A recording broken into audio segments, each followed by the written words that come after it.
All right, good morning once again, and thank you for being with us this morning on Good Morning Nigeria. Now, if your subscription has expired, please join us. We are live streaming on YouTube, and of course, you can also be part of our conversation this morning. The WhatsApp lines will be displayed on the screen, so you can ask all the questions about drug use and drug abuse. And of course, that's the topic that we'll be considering this morning, and how criminal networks are also exploiting this vacuum. That's the topic for us today. But just before we bring in our distinguished guests who are already seated here in the studio, let's listen to the background report put together by our correspondent Thomas Ubetara.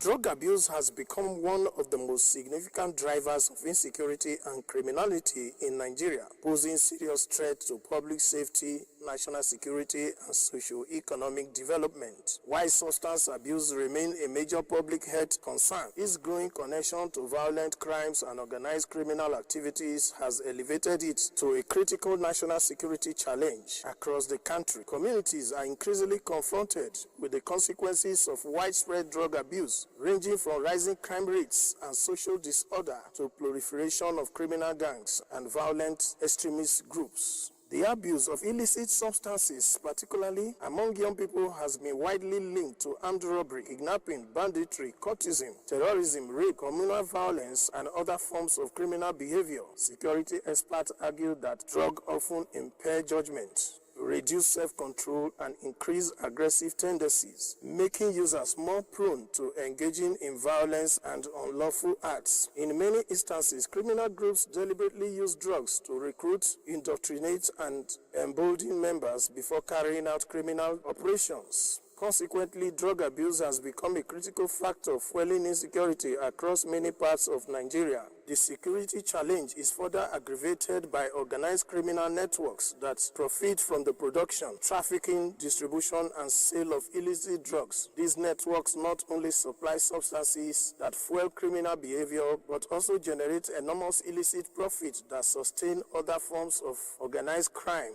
Funds derived from drug trafficking are frequently used to procure weapons, finance kidnapping operations, support bandit camps, and strengthen criminal enterprises that threaten national stability. As such, drug trafficking and insecurity have become increasingly interconnected, with each reinforcing the other. The activities of these criminal syndicates extend beyond Nigerian borders, taking advantage of frontiers, weak regulation mechanism, and modern communication technology to expand other operations. Through sophisticated trafficking routes and digital platforms, criminal networks are able to distribute illicit drugs while simultaneously coordinating other criminal activities.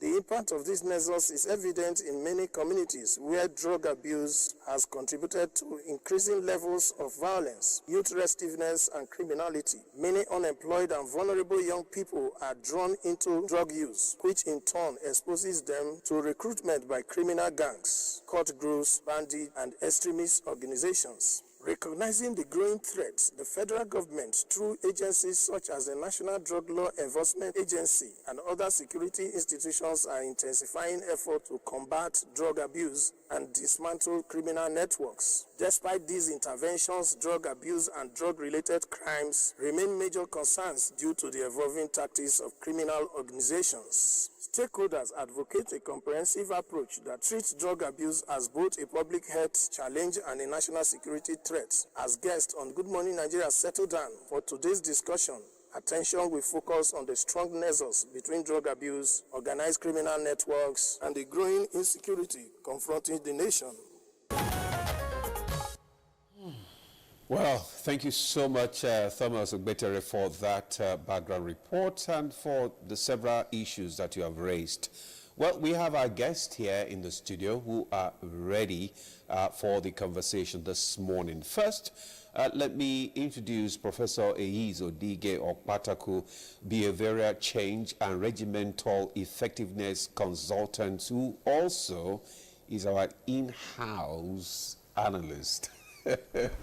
Prof, it's good to see you again. Good morning to you. Good morning. Such a big title. In-house analyst. Yes, in-house analyst. Well, goes with the professorial title. Of course. We also have Barrister Shedra Karuna, who is also the Secretary, National Drug Law Enforcement Agency, NDLEA. Barrister, good morning to you.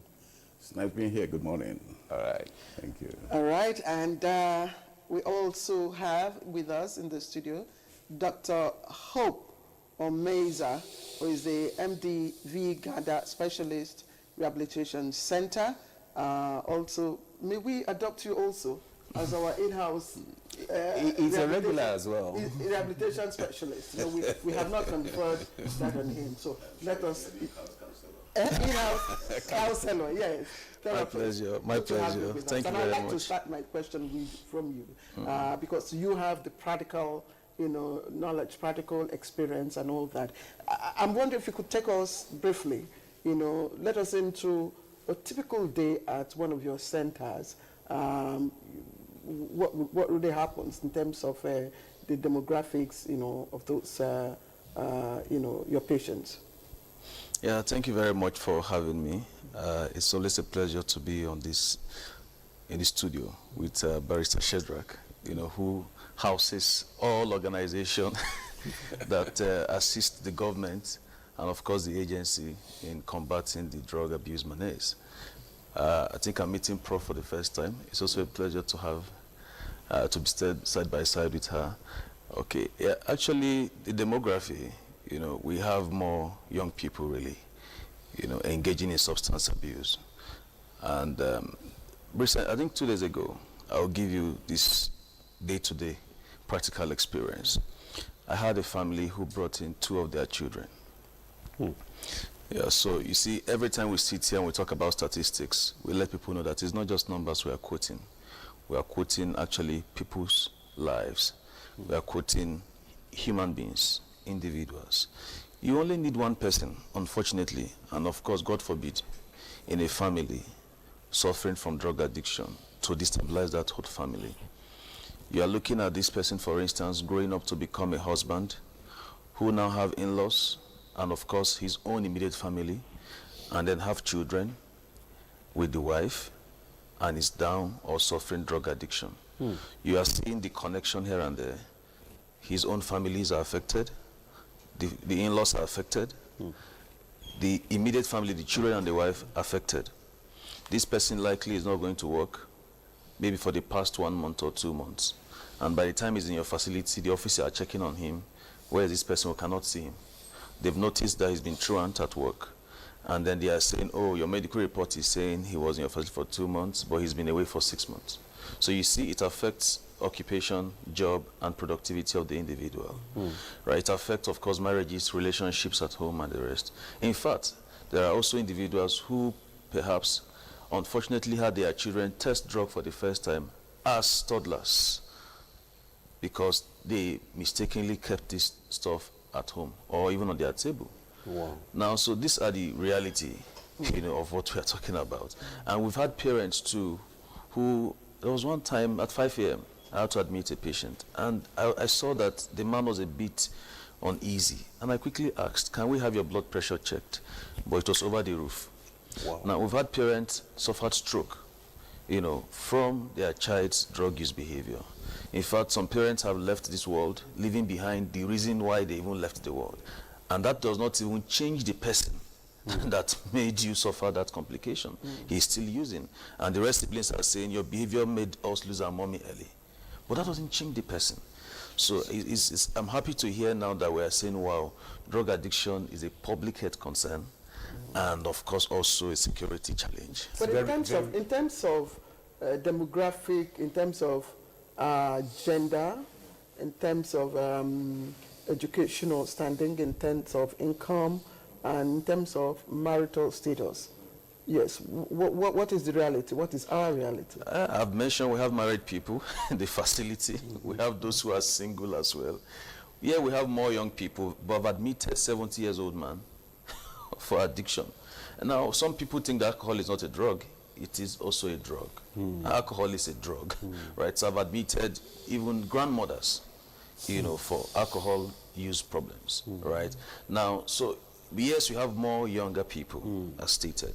Then again, for the gender, this is where I have a bit of concern again. We have more female individuals using substances than are presented for treatment. What do I mean? 1 in 4 person using substance is a woman, right? And even though the statistics we are still referring to was in 2018, I'm aware that the NDLA is also putting in resources to do another research. Okay, because it's been over a decade now. I mean, almost a decade now. So the statistics, we reported now. Yes. 2018. Yes. So it needs to be updated. It's been 8 years, so that may not reflect the reality on ground. And even at that, we have also contested that in up north here, you would rarely have a woman giving you information about her drug use behavior. Because why? Society and culture demonizes a woman that uses drug. Last week I was on a program and I was discussing how that it is even a bigger problem for a woman who uses drug because of the biologic makeup and the hormonal changes that happen within the monthly cycles. The woman is bombarded by different hormones at every point in time in their cycle that predisposes them to use and relapse. Maybe we'll talk about that later. Yeah, in fact, that's a very important point. I would like to follow. I'm sure Prof understands. Yes, because I see Prof nodding, to everything that Dr. Omeza is saying, and let's look at it from the behavioral standpoint, which you are a consultant now. What drives people into drug use, despite all the campaigns, despite all the side effects and all that? Tell us. Okay. In Nigeria, Yes. as a case study, what drives the use? I will use this example. A couple of months ago, I was privileged to be a keynote speaker in one of the states, neighboring Abuja. And it was a hall made up of close to, I think, 800 women. So the focus, the target was women.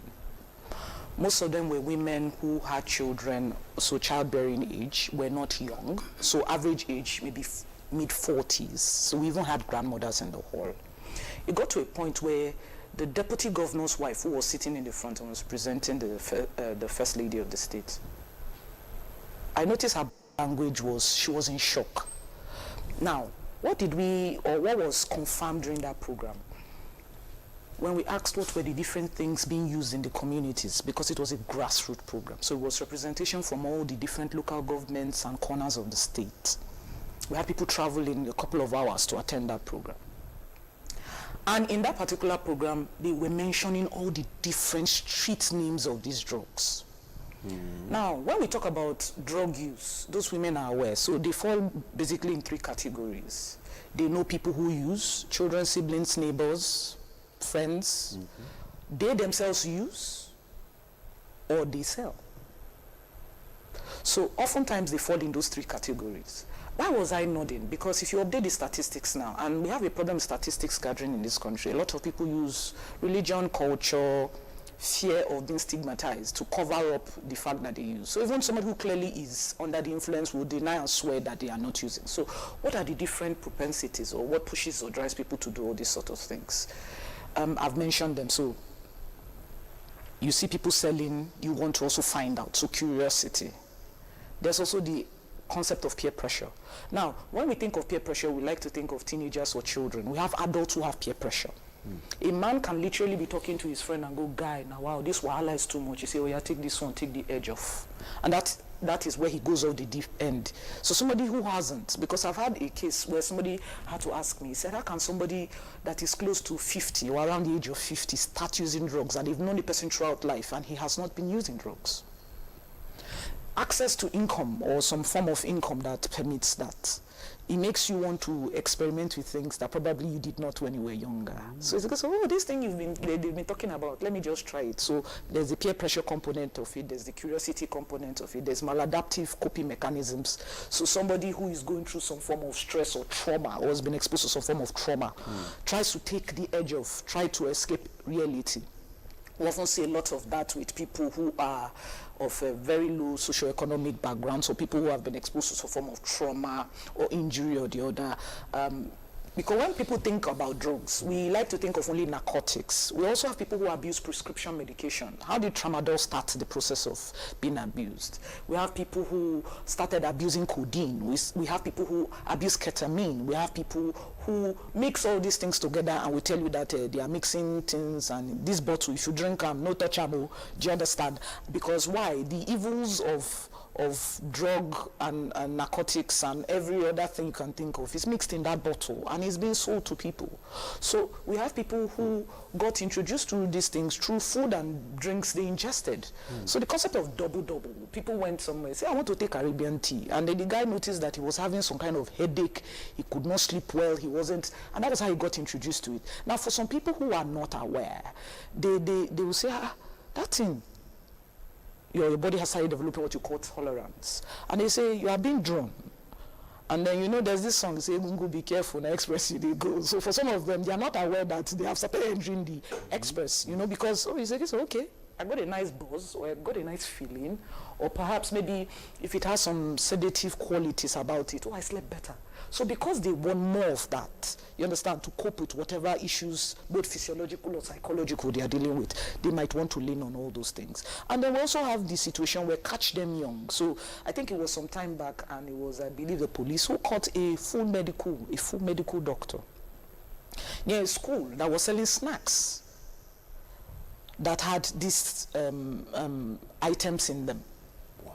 So you can imagine a 5-year-old who was behaving properly in the house, good boy or good girl, he or she is not even aware that they have started becoming an addict.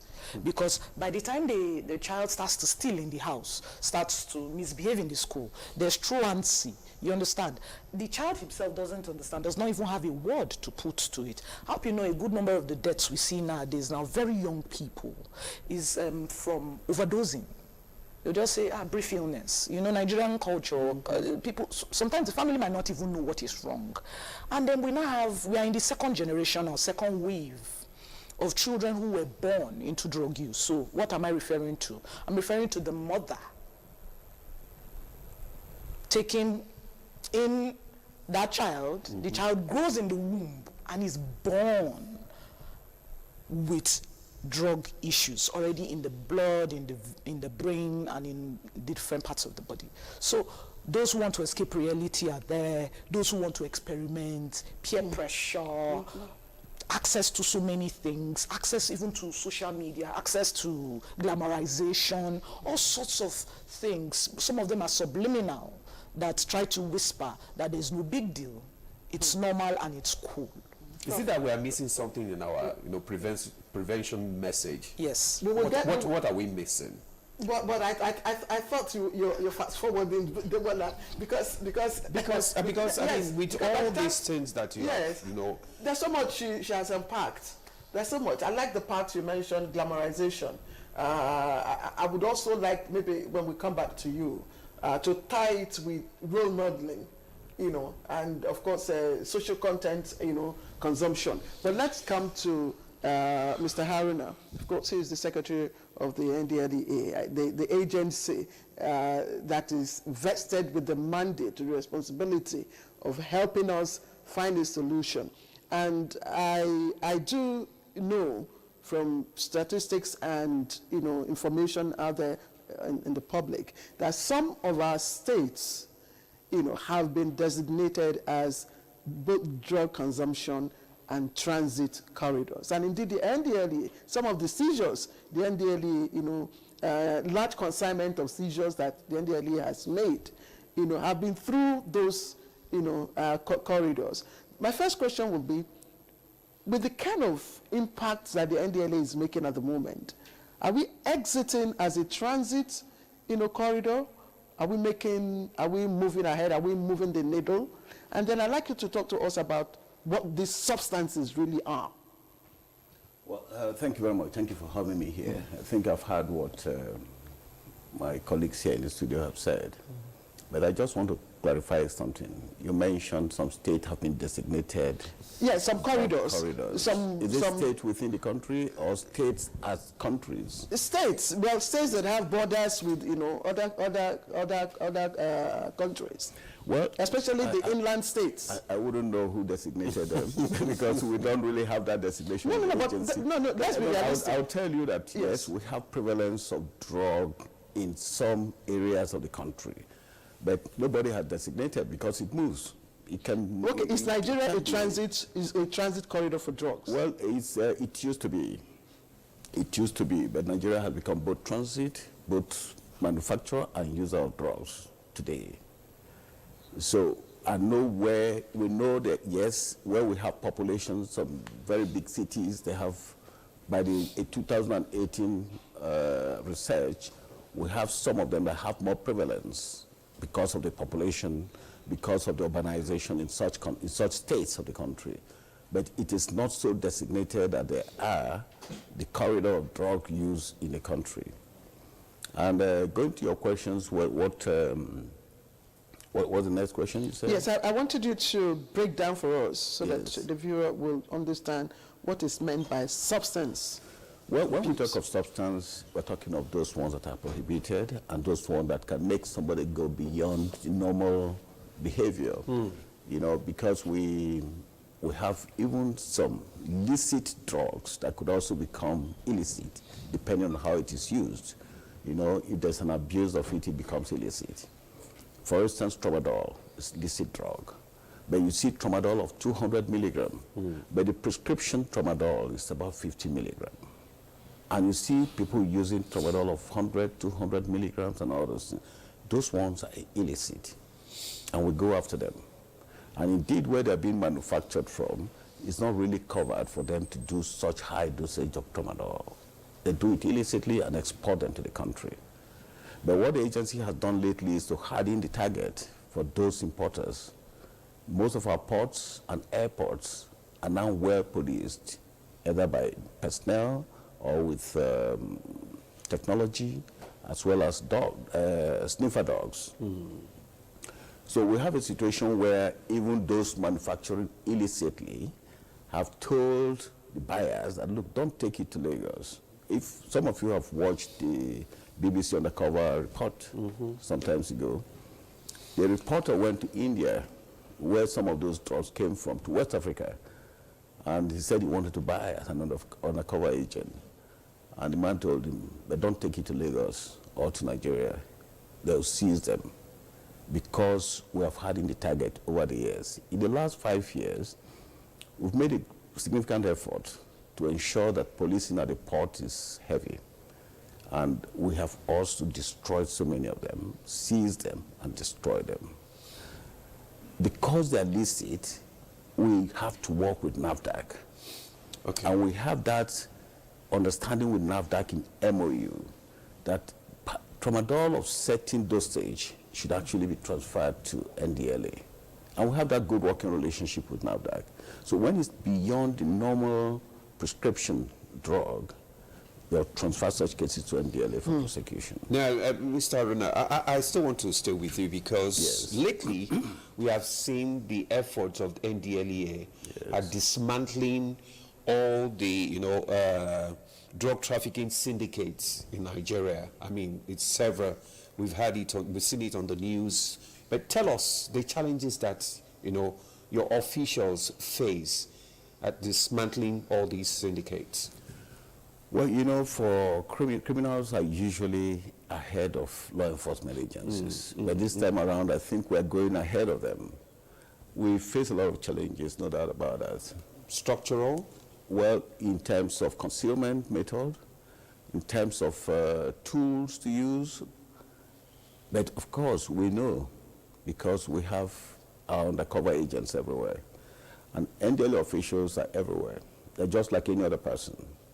And lately, they have been well trained to work in all areas, including leisure parks, clubhouses, hotels, and on the farms as well.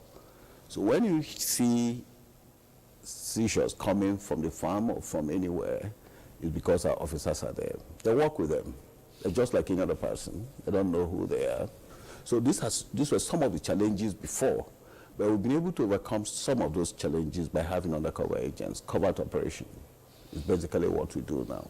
So we have seen high-profile, seizures at both the airports, the seaports. So how much of this drug trade is actually intercepted, and what happens, after the networks have been busted?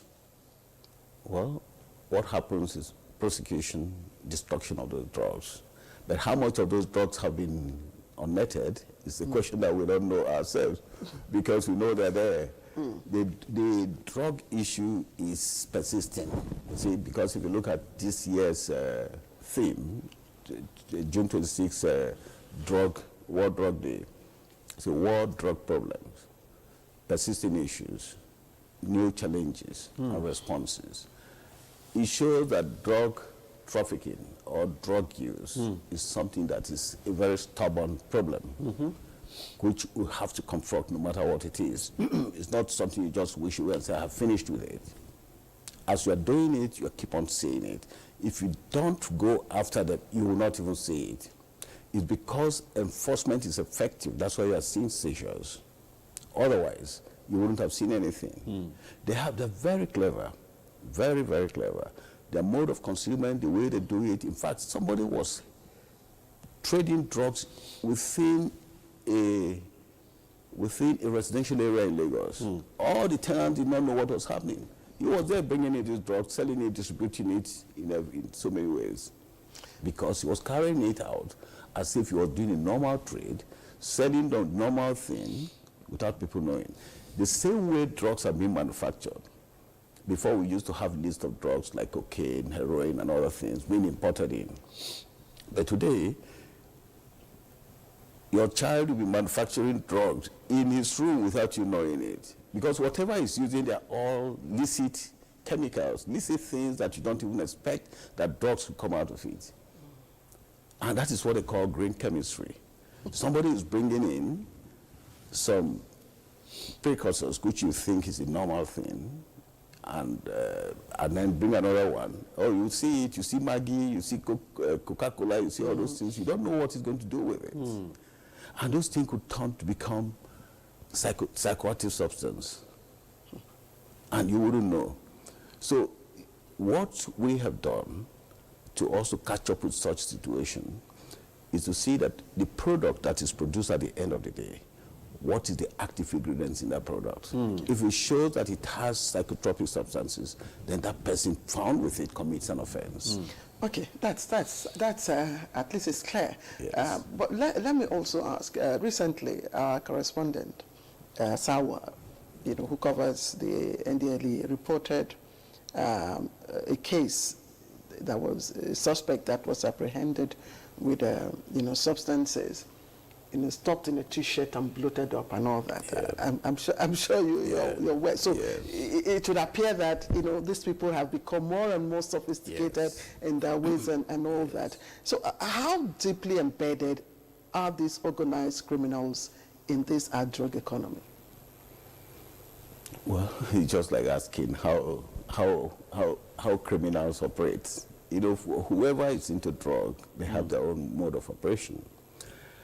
And the best way, which we have seen, is actually to embed our own officers within the system. Apart from that, we also have the use of technology now, which is very good, and sniffer dogs. In fact, dogs are the best detector of drugs anywhere, no matter the layers of concealment. Dogs will detect it. And then some of the IT equipment we have can also detect drugs too by blinking. So it's just a question of trying to be up to date with on our game as well. We try as much as possible to get what we can use as intrusive investigation method to unearth some of these drugs issues. So embedding officers or using our officers on covert operation is the best we have achieved so far. And then, of course, we have individuals who also come to us to report and work with communities as well And we are now spread all over the community, all over the local government, to ensure that we cover the ground down to the grassroots. You know, some of these new psychotropic substances that Professor just mentioned is something that you see ordinary vegetable, you think it's an ordinary vegetable. People just harvest them, mix them with some other thing, and it becomes psychoactive substance. What happened to the farm, farm that used to be in Ogun State? I think it's in Ogun State. Yes. Yes. Is this still being cultivated? The Igbo farm or so? No, certainly not. But the case is already in court. So at the end of the day, we are pushing to see that the farm too will be forfeited. Okay. Yes. All right, thank you very much. Dr. Meza, let's bring you back into the conversation. Earlier on, you talked about the issue of stigma, that many families hide addiction due to stigma. Now, tell us, how does this secrecy strengthen criminal networks that supply the drugs? Yeah, to embody what you have said, there are families who would prefer to have their children locked up in the homes because they don't want the word to go out that they have a child or children suffering addiction. And unfortunately, the word still come out because you have house helps, you have securities in that house who would of course speak to other colleagues. This Oga picking, you know. So again, what also enforces this stigma is the fact that we are not well aware that drug addiction is a mental illness, and it is not a moral failing. This has to be known, that an individual who suffers an addiction is not voluntarily, right, embarking on that behavior intentionally. It is a disease that is beyond the capacity of the person to deal with. So it's not a moral failing? It's not moral failing. So what is it? It's a public health or a disease, and this disease is a disease of the brain. Like you've mentioned the repeated illness. Yes, you've heard the repeated use of the word psychotropic. What does it mean, psychotropic? It simply means that drugs that have their primary area of action being the mind. Where's the seat of the mind? Of course, your brain, right? So we overlook, the most important part of our body, perhaps the brain, and then we, direct advocacy towards disease of the heart, hypertension. In which case you won't call somebody who has hypertension by the name Mr. Hypertension or hypertension. Another chronic illness is diabetes. You won't call somebody who suffers diabetes or diabetes. No, but when you see an individual who suffers addiction, you say he's an addict. Right? So that already labels the person. This is coming from the platform that we don't understand what addiction is about. And again, somehow people don't use the available resources. For instance, the NDLA have a free toll-free helpline, where people can call. You can even make inquiries. I'm also aware that the agency runs a weekly X space, every week, churning out information. But people are always interested on the seizures that NDLA are getting, but not interested on the preventive measures put in place by the NDLA. Well, before I will be accused of holding a brief for the NDLA, because that has happened on the studio one time. No, but it's important that we sure also emphasize that aspect as well, actually. Okay, so, right, so the thing is, these are the challenges, really. So the drugs are evolving, and it's becoming, the evolution of these drugs is becoming a challenge for the law enforcement agents. For instance, there are illicit substances that can be conjured together, and then it can get the person high, right? Drug is simply defined as any substance or chemical upon its injection into the body can change your physiology, right? So that is why alcohol itself is a drug, right? Now, but people do not decipher between abuse and addiction. Drug abuse is not addiction. There are many people who abuse drugs, and there are only few who become addicted. But the unfortunate thing is that you don't know the end of the story before you start telling the story in addiction. Because there are only about 10 to 15% of people who ever use drug that will need an intervention to stop the use of that drug. Now, nobody will tell you which of the percentage you are in. Yeah, do you get it now? So someone tries this substance today, and then he becomes hooked on the substance. He can't stop taking the substance. A woman who went for CS and then had an injection for pain medicating, and then she now becomes hooked on the substance. Do you blame the woman? Or a sickle cell patient who has painful crises from time to time and has now become hooked on the substance to manage the pain? Or a young boy who, of course, you can say peer pressure. And yeah, this is what I also contest. You see, while peer pressure and socio-economic issues are risk factors, they are not the cause of drug abuse. For instance, there are people who have low socio-economic status who don't use substance. And then there are people who have low socio-economic status who are using substance because they have low socio-economic status. There are people also who are high in funds, and they use substance because they even have the funds. For some patients, the trigger for them is funds and excessive funds. There are people that they have enough money for what they want to do. They won't use substance. But when they have extra, they will use. They will use that extra to take the substance. So there's extra money and there is money. They're using it to fund their habits. To fund it, of course, yes. Now, so you see, not having money is not the reason why people use drug. It can be a predisposing factor, because having money too is the reason why people use drug. Now, you say unemployment. There are people who are employed and they take the drugs because they need to stay alert on the job. Yes, you are seeing that now. Different categories. Yes, and even the job can pose stress and work burnout to the person, and then he's trying to cope. You know, I think it was one Nuga event and the University of Lagos invited us to speak, and I told the athletes, see, they were the concept was, tell them drug is bad. You see, if you tell people that way, you are not giving them the right information. The person is trying to cope. Some of the things people do that we misunderstand are only cry for help or for better information.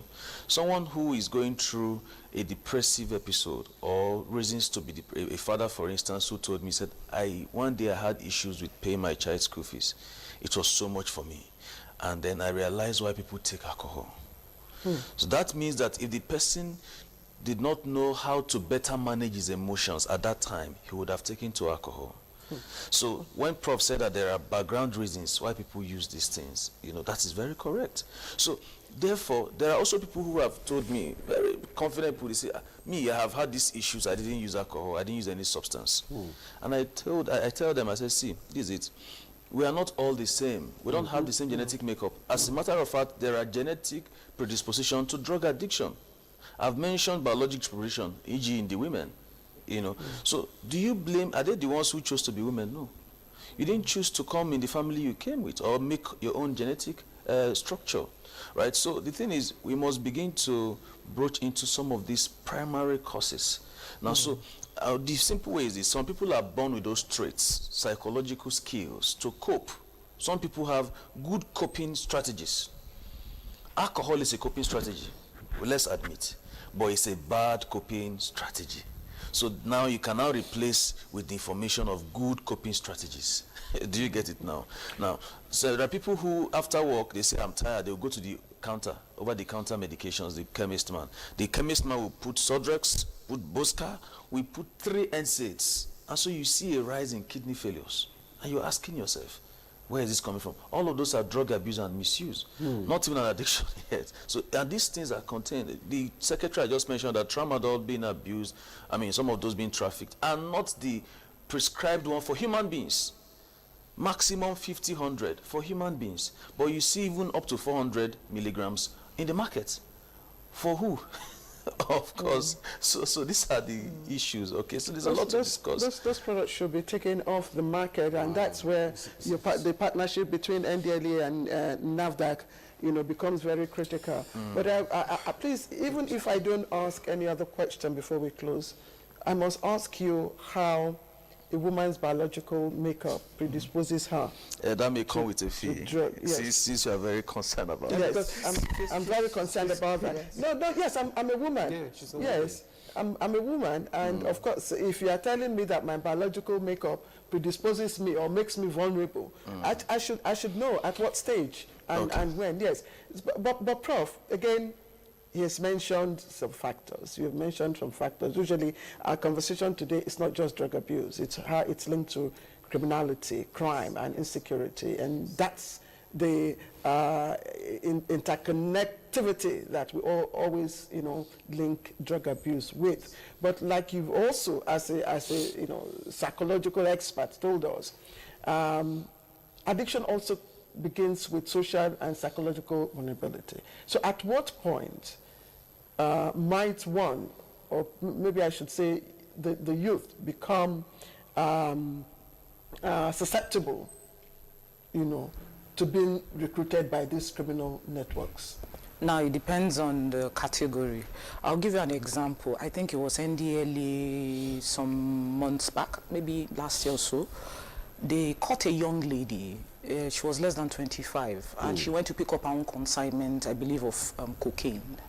Now, not as a user per se, but as a seller.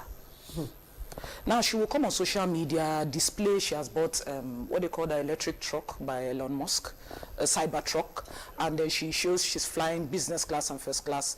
And then somebody who's much older goes, is something wrong with my own head? Is this not my mate or my junior who is displaying such levels of wealth? So when we talk about the influences on young people, when people see all this conspicuous consumption, display of things bought, affluence. It's just like those young men, I believe they're under investigation in, is it Dubai or where, that the law enforcement busted their home, and they found some matching powder, white powder as it were, in the home, and I believe they were arrested. Before then, those people were influencers on social media, and they were telling young men, they were talking about exotic cars. If by so and so age you have not yet bought an exotic car, what are you doing with your life as a young man? Which puts a lot of pressure. So if the use, for example, for indoctrination purposes, to reduce what you call inhibitions, to remove what you will call your moral judgment, so your capacity to make quality decisions, drugs could be used. That is why oftentimes when they go into some of these camps, most of the time, or virtually all the time now, you often find ammunition, you will find some form of communication, you will find cash, and you will find drugs.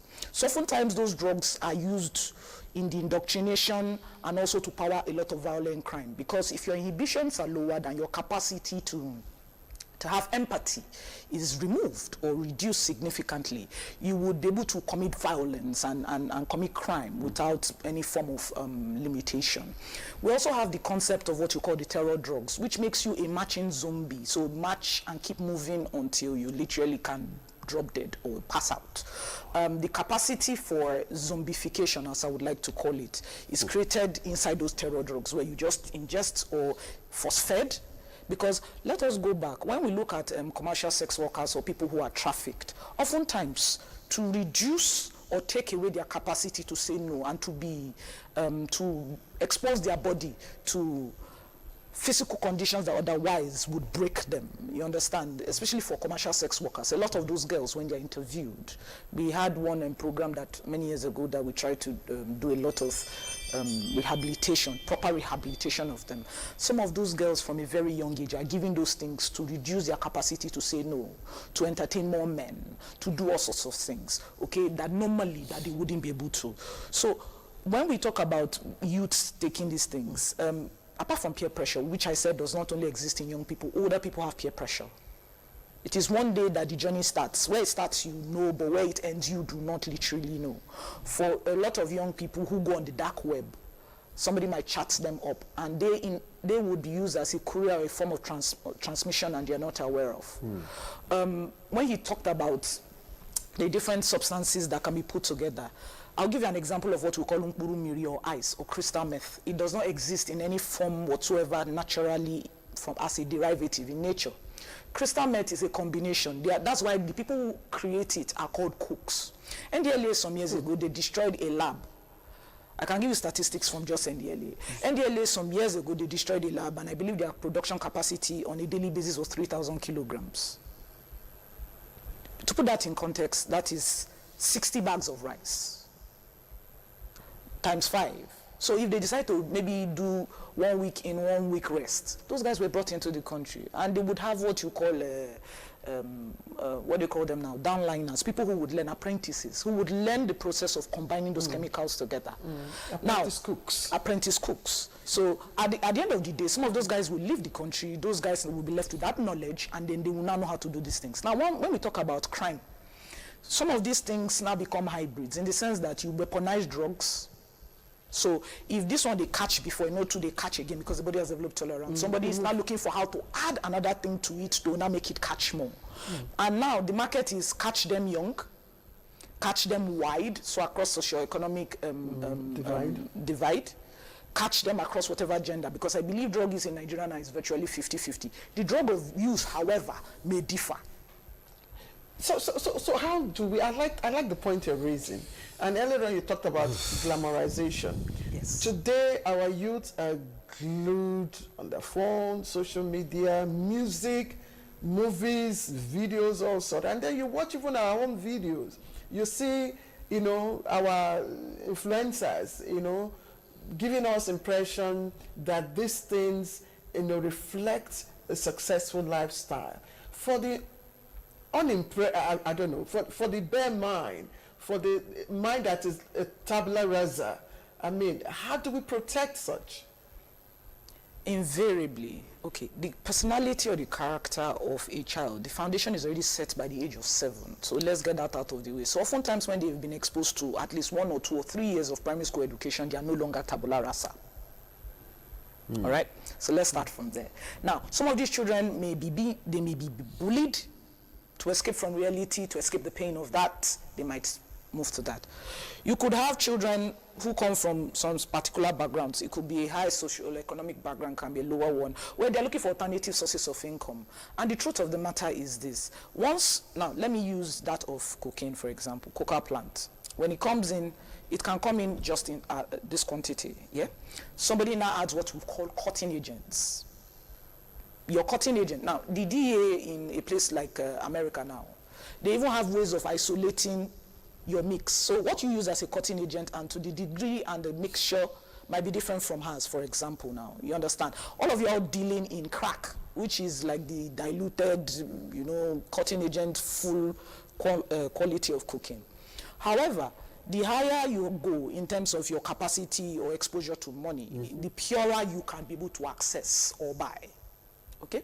So now, let's dial it this way. So now, for those people who have good, in quotes, cutting agents, or who, because we've heard of even parties or social gatherings where invariably closed social gatherings, where invariably they will ask you what's the poison of your choice or any similar vocabulary. So it's like a buffet.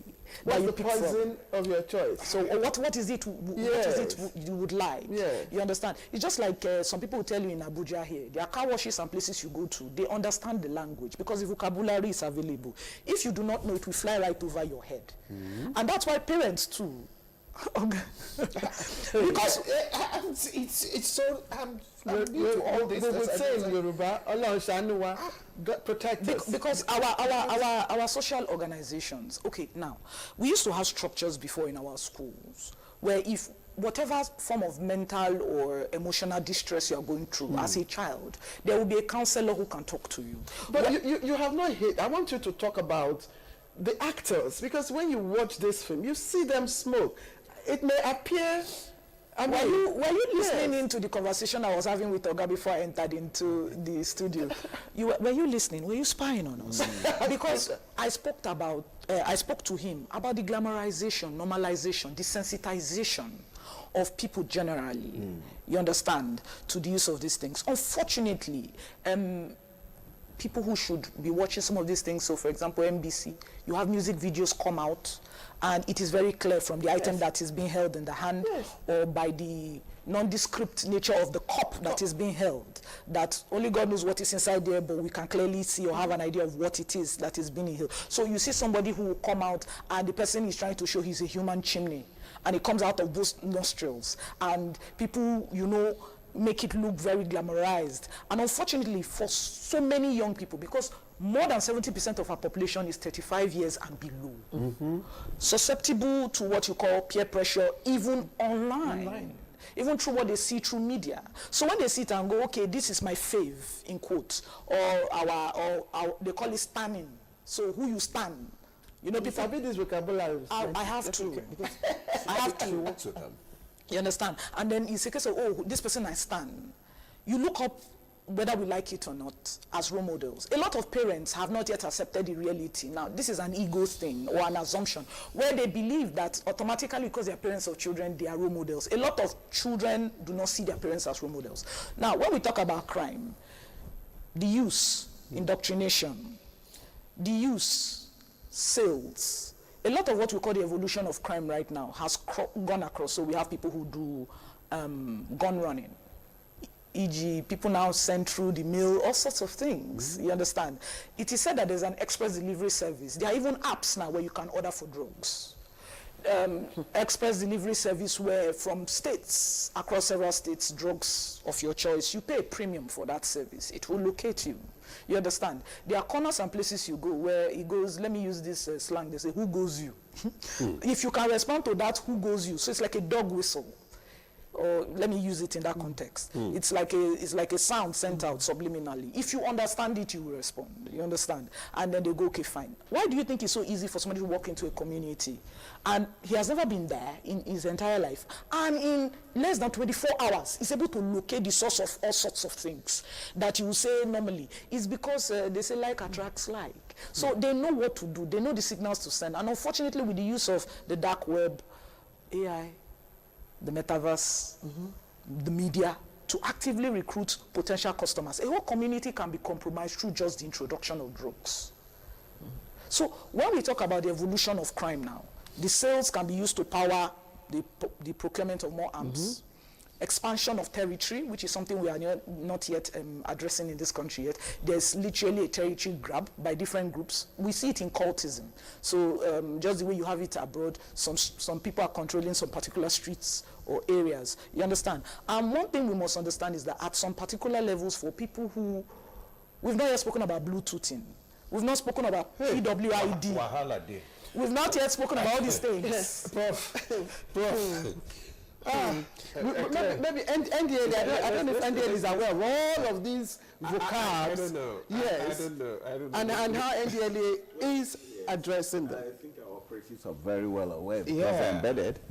And some of them come up with these terminologies all the time. So when Prof is mentioning some of them, very familiar to me. So you understand? I've heard that several times from our operatives, yes. They know. You said something just now, that when they come into a particular community, before you know it, they've identified all the nooks and crannies where they have to buy drugs from. If I've merely seen a trafficker, a user knows who a trafficker is.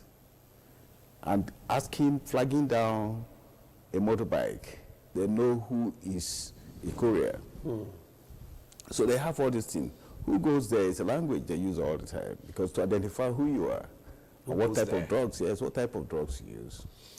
So it's a very common thing for operators. And indeed, they have to know these slangs, they have to know this vocabularies and other things to use. So, Mr. Now, let's talk about how do we begin to break the network now, because it's part of the discussion that we are talking about. How is NDLA collaborating with foreign agencies like banks, telecoms to track the money and communication trails of these drug cartels? Well, I think tracking the money through the bank or any other thing, I think is very easy now. Very, very easy. But what we have, because we have what we call FIU, that's NFIU. NFIU, with the introduction of biometrics and with the introduction of this thing they use in the bank, if you have so many bank accounts, just one of your accounts will show every other account you have. So it's very easy to track that one. But what we do mostly is to see how we can destroy these drug empires. And that is by way of forfeiture, by way of confiscating whatever is used as instrumentality of the crime or the proceeds of the crime. And the law has made it also very clear and very easy for law enforcement agencies to forfeit anything that is suspected to be proceeds of illicit drug or proceeds of of illegal activities. So you have that suspicion, a very reasonable suspicion. You can proceed against somebody you've not seen very concrete evidence to bring before the court. Proceed against the assets which you think is made from drugs, and bring a case in court, and let the person come and say, oh, well, I got it from this process. But with the introduction of POCA, which is the Process of Crime Management Act, you can actually proceed against somebody without actually convicting that individual to forfeit the asset you think is coming from drug. And that is another way of hitting the drug traffickers and the barons. That's quite strategic. Yes. And it is the strategy that we will be looking at, strategy to address some of these issues other than, applying force or use of force and all that. And I'd like to thank all of you for the input so far. We'll take a break. We've also received your messages. When we come back from this break, we'll read out your break and then look at probable solutions to the issue at hand. Thank you very much for staying with us on this very important program. And I'm amazed and really alarmed at the information, perplexed. Thank you for the information that we are getting. And honestly, Professor, you've just, I don't know how NDLEA and NAFDAC, I don't know what more they can do. But let's quickly take your comments, and then we will look at, probable solutions on how we can address this issue. Of course, for every problem there should be a solution. Okay, let's just start. Yes, okay. So I have this comment. I'm trying to see if there's a name to it. Okay, Mohammed Hayatuddin says, good morning, please, can we in Gwarimpa Estate appreciate the effort of NDLEA, but we need more to be done, especially on 3rd Avenue, near one big supermarket. The drug lords operate 247 around the area. Muhammad Hayatuddin, I shouldn't even mention his name, but Gwarimpa Estate, 3rd Avenue, near a very big, well-known supermarket. They are there, NDLEA.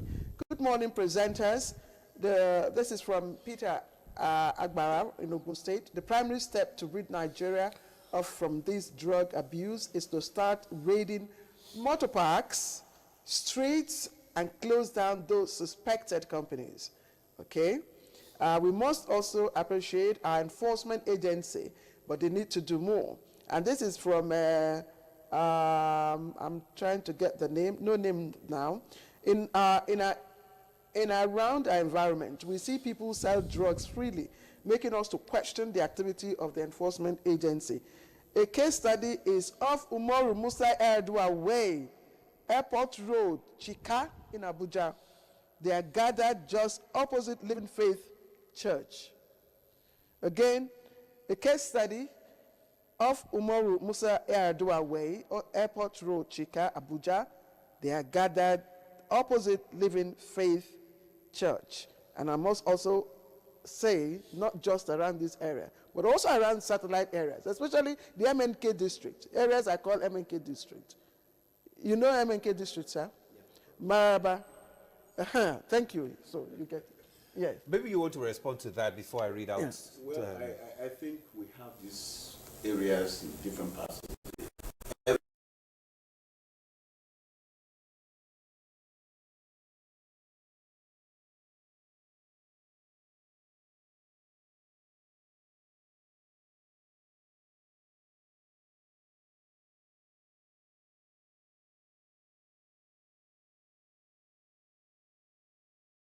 the city, you don't have it.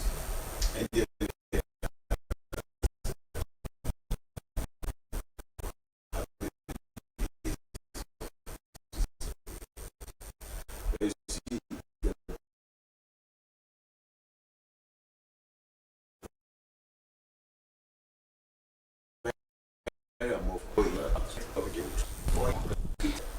because when you be there one day, tomorrow they're not there.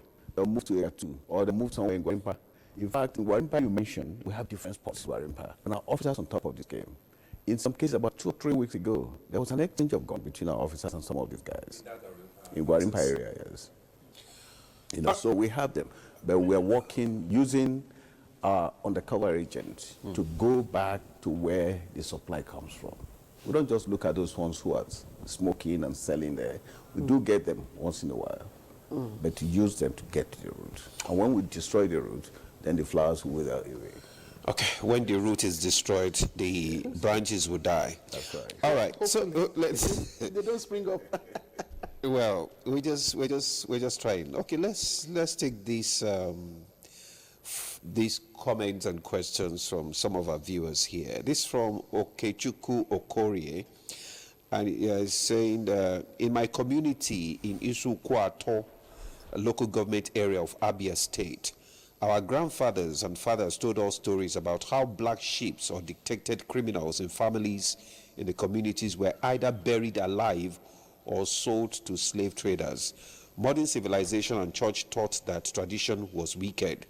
Now, civilization has given rights and protection to criminals in so many ways. Parents are no longer in control of their children and families because of societal difficulties such as hunger, homelessness, joblessness, poverty, bad governance, ignorance, illiteracy, greed of peddlers, and societal acceptance of unaccountable wealth. Let me stop here for now. Okay, thank you for stopping, Okorie. Now, this one is no name, but he says, good morning, sir and ma.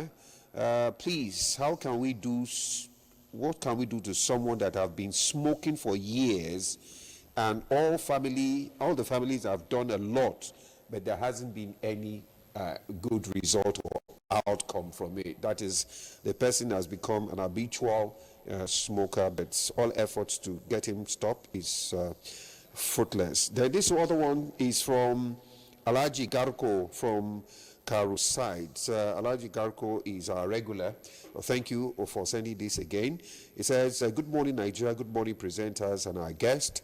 Drug abuse is becoming a very big problem in Nigeria and the world at large. The NDLEA are doing a great job combating the use and sale of hard drugs in Nigeria. In order to curtail the menace in Nigeria, federal government should make a stiffer punishment to anyone caught selling or using illicit drugs to serve as deterrents to others. Drug abuse is the main reason for the insecurity going on in Nigeria today and should totally be discouraged. Dr. Meza, you want to respond to some of these comments and questions? Yeah, I will start with the last comment that states that the government should, bring in stiffer punishment for sellers and users. I would say yes for sellers. And then there are countries that is straight death by hanging or so, if you are caught with substances, but for users, we advocate that they should be treated. They need support. They need help. You don't punish someone who suffers, hypertension. You don't punish someone who suffers diabetes. So, and drug addiction is a chronic illness. We must establish that. Families must understand that an individual who suffers addiction, there is that chronicity in the pattern of use behavior, and then there's a part where the person cannot control the use of that behavior, and there's also compulsive use, all right, and there is intense craving for the substance. And the last C is the fact that this person is aware sometimes of the consequences, the negative consequences. So you can imagine the person knows that this is the reason why he's losing a lot of money. This is the reason why he can't keep his family. This is the reason why he has lost jobs. He can't keep jobs. This is the reason why the mom is sick. In fact, there are patients who, oh my God, I was sent a picture one time of someone's hand who was completely gone from injecting drugs, right? So this person is in pain, is aware that this has caused this.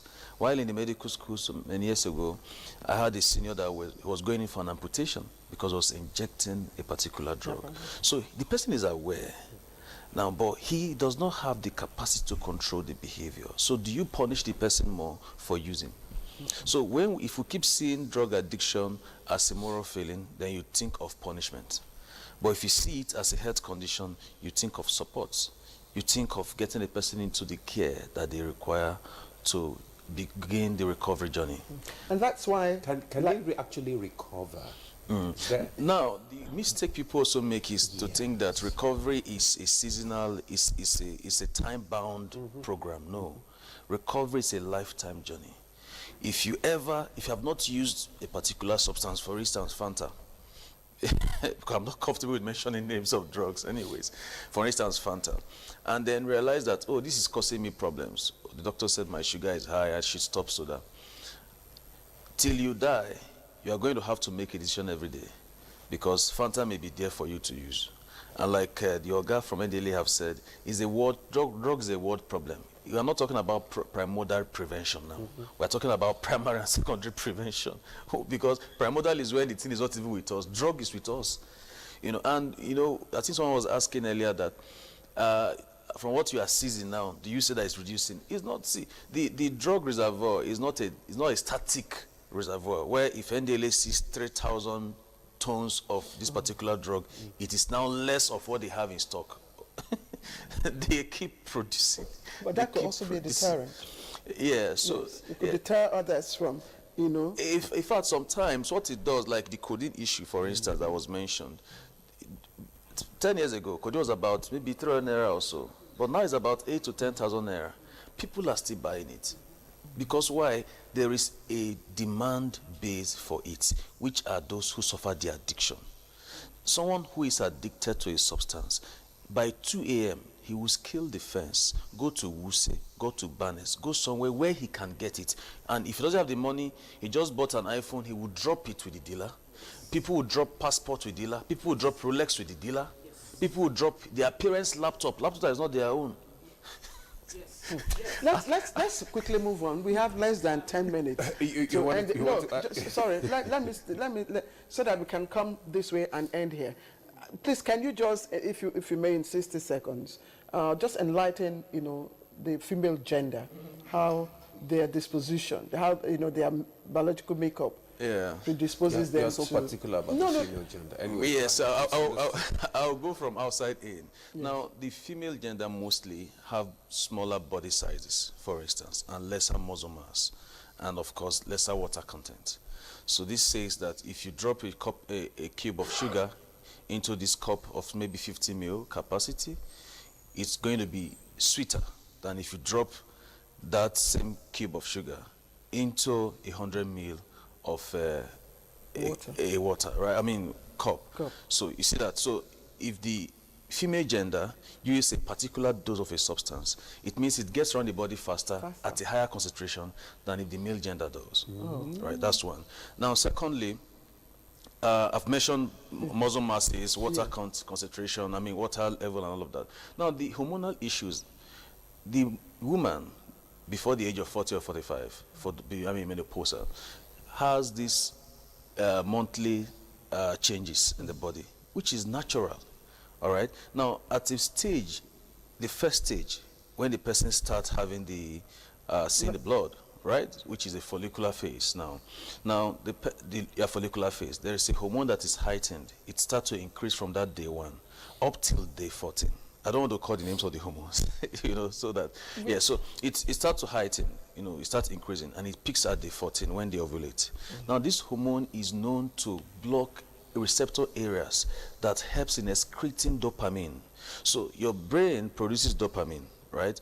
But there's a mechanism that takes them out of the place where they are being secreted after it has done its work. Okay. Now, but this estrogen, right? This hormone estrogen. Yes.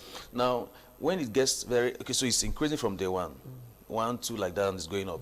Now, a point, so the more it gets, the more it has the effect of accentuating the dopamine activity. So the person feels better, feels good, when it's a happy, yes, so that's what we call it. So it accentuates the dopamine hormone, right, by either blocking the excretion of the dopamine or ensuring that it produces enough dopamine for you. Now, it starts dropping by that day 14, it starts going down, and then the progesterone hormone starts going up. Now, you would think that since it is dropping, the person will have a bit of relief. He won't have the need to get high, he's not excited and all. But this is the thing, as the progesterone is increasing up to day 28 for those who have regular cycle, the progesterone is also causes some level of anxiety and depression, right? So which enforces or which enables relapse. So someone who is trying to stop taking drug, right, now has a hormone that is making the person or predisposing the person to anxiety, to depression, what they call blues. You know, I don't feel Menopause, good call it by the name now. When Yeah, woman reach menopause, so as the progesterone is increasing in that level, the person has more tendency to be anxious, to be sweaty, and then of course to have some low moods, which can make him think or make her think of, well, what do I take to cope? Right, so relapse is increased in that second stage, while in the first stage, the use of the substance is increased. How do I mean? If a young man takes the same substance with a young lady, when he has heightened estrogen, maybe at day 13 or day 12, the lady will have a better high than the young man. Why? Because the drugs are going to cause release of dopamine at the reward system. Now, and the estrogen that is high in this woman's body now will make the dopamine not to be easily removed from the part where they are secreted. It's okay. Thank you. Prof. In other countries are emphasizing. Sorry, Demola. Health centered. Claire, you're just so funny. You know what? I understand what you're asking. You are so particular about the female gender. I understand. I understand where she's coming from. Oh, just go ahead. Okay. Just go ahead. I'll ask my question. Just tell them say I did do menopause. What are you hiding? Okay. It's a natural phenomenon, isn't it? Yes, it is. Women, we must all pass through that. Yes. Yeah, I know. Yeah. So, Prof, in other countries, quickly, they say we have less than 6 minutes. Okay. Other countries are emphasizing health-centered, approach to rehabilitation, and emphasizing, of course, treatment and rehabilitation therapies. Some are using recreational activities, good engagement, and all that. And recently, the WHO 2030 agenda is emphasizing integration of rehabilitation therapy into our primary healthcare system. What model do you think might work for us? Now, I'm happy you asked me this question. You see, the challenge we have in Nigeria is that once we pick hold of an idea, we believe that that is the only solution to a problem. When we look at mental health care, people automatically think psychiatrists. So 0, everybody's fine, the person goes to work or does business and is looking normal, in quotes. 360, the person is in Nollywood films, eating bread from the refuse heap, walking half naked, laughing and talking to themselves. You understand? The concept of some people have high functioning depression, the fact that some people can be feeling suicidal and go to work. There was a broadcaster then in Lagos, I think she was a radio broadcaster, and people were shocked when she committed suicide because the assumptions Nigerians make, they believe that you look happy, you look cheerful, so therefore there is nothing wrong with you. Meanwhile, a good number of Nigerians have some levels of trauma, some levels of mental issues, which could be genetic or could be acquired through the environment they've lived in, okay? So now, the average Nigerian's approach to all these sort of things is psychiatric hospital. Number one, we only have 8 new psychiatric hospitals, and then we have another one at Karo that provides support. Then we now have private institutions that are trying to give a lot of support. The average Nigerian's mentality is cover up the problem until the problem exposes itself. So we have people who would rather, like he said, chain the person in the room, tie the person. Maybe as a result of stigmatization. We have people who are tied to trees. Sorry, I have to fast forward you. Yeah, we have people who are tied to trees and are being given local concussions that further worsen or exacerbate the person's mental state and even physical state, you understand? Because they believe at that level because of economic factors or religious belief systems. In Nigeria, we need an integrated healthcare model, which we don't. Well, how many social workers do we have in this country? In the US, a few years back, I think that was shortly before or after COVID, there was something the US Embassy brought to Nigeria here, and they tried it out with paramilitary and the police. And it was a roundtable discussion on the use of art therapy for treating PTSD. Because when we look at it, it's not only pharmacological interventions that should support some of these things. There are so many things that can prevent positive coping mechanisms, e.g. resilience building, stress management, you understand, and family support systems. So it's an everybody's problem. Everybody needs to get on board, religious, traditional, political. Everybody's problem. Everybody needs to get therapy, on board. integrated healthcare. So outside pharmacological solutions, there are other ways to also manage, prevent, and also manage this situation. Prevent and manage the situation. Okay, thank you very much, Mr. Aruna. As we just have made less than 1 minute now, just because a lot of people have said that we are focusing more on street level user while the real barons operate, untouched. How true is this? Well, the game has changed. The game has changed in the past 4 or 5 years, because like I mentioned earlier, that we don't just go for the flowers. We use the flower to get to the root. The roots are the barons. And in the last 4 or 5 years, we've gotten about 130 barons in our net. And so many of those properties, assets acquired to drug trade, have been forfeited and forfeited to the federal government.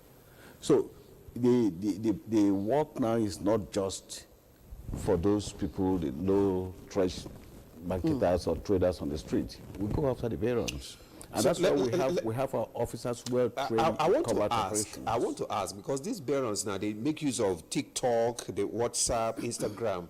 So who bears the responsibility for policing this? Is it the NDLEA? Is it NCC? I don't think the barons actually advertises their wares. Yes. They don't. The barons don't do that. Okay. They're just big guys somewhere, so far remote from the users. So who monitors, who polices all this TikTok, Instagram, and platforms? Yes, our officers do that. In fact, the good thing is we have very young officers who are well trained, who are also in the who knows what all these languages and everything. Okay, Mr. Haruna. Into Instagram, TikTok, YouTube, and everything. We've hit our time, and we must go. I'm sorry, unfortunately, but we would like to get your call to action to the viewer right now.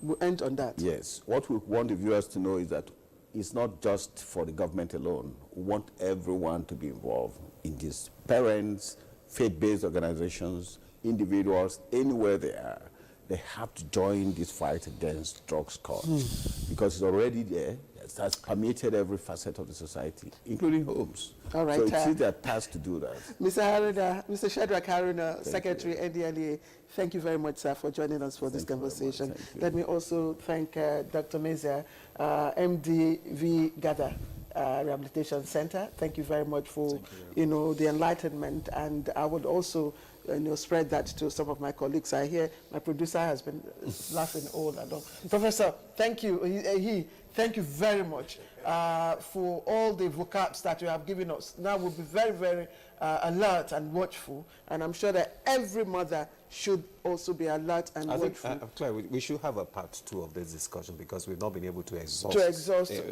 Well, definitely, it's at the producer's. All right. Yes. So maybe I'm Claire Adelabu Abdulrazak. Thank you for all your messages. Let's do it again, same time tomorrow on this station. Bye-bye. I'm Ademola Adio. You do have a lovely day.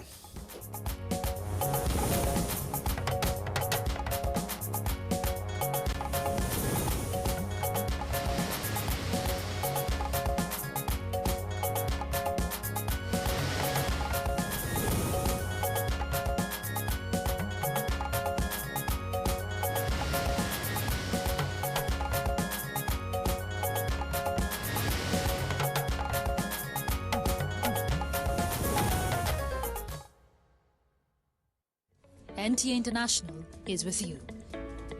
In your living room, office, and everywhere, anywhere. We provide a company you desire in terms of balanced and up-to-date news, programs, and the best of entertainment.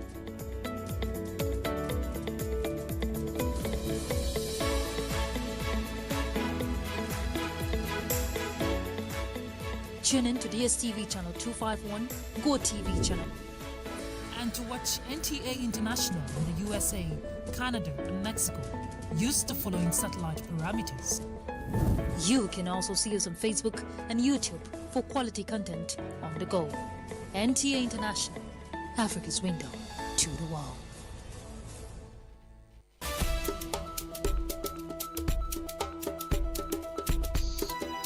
Well, hello. It is great to be back with you again on Lens on Africa. Let's zoom our lens on its political history at this moment. Algeria did not have a